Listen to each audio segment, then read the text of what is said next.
यानंतर एक अतिशय महत्त्वाची बातमी आपण पाहतोय। पश्चिम रेल्वेवरती जम्बो ब्लॉक आता सुरू झालेला आहे आणि त्यामुळे प्रवाशांचे हाल होताना पाहायला मिळत आहे। पश्चिम रेल्वेवरती कालपासून 2 दिवस रात्रकालीन ब्लॉक सुरू झालाय। विरारहून मुंबईकडे जाणाऱ्या प्रवाशांचे यातून हाल होताना दिसतात।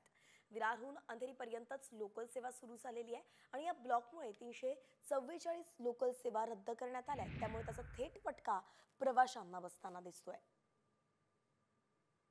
खरं तर गर्डर बसवण्याचं काम हाती घेण्यात आलेलं आहे म्हणून 2 दिवस आपण पाहतोय की पश्चिम रेल्वेवरती जम्बो ब्लॉक घेण्यात आलेला आहे आणि याचा फटका मात्र प्रवाशांना बसतोय। कारण की पश्चिम रेल्वेवरतून रोज हजारोंच्या संख्येने प्रवासी जे आहेत ते प्रवास करत असतात आणि अशामध्ये आता 2 दिवस 344 लोकल सेवा रद्द झाल्यामुळे प्रवाशांचे हाल होताना दिसतायत। विरारहून अंधेरीपर्यंतच लोकल सेवा फक्त सुरू आहे आणि त्यापुढे येणाऱ्या प्रवाशांचे मात्र हाल होत आहेत।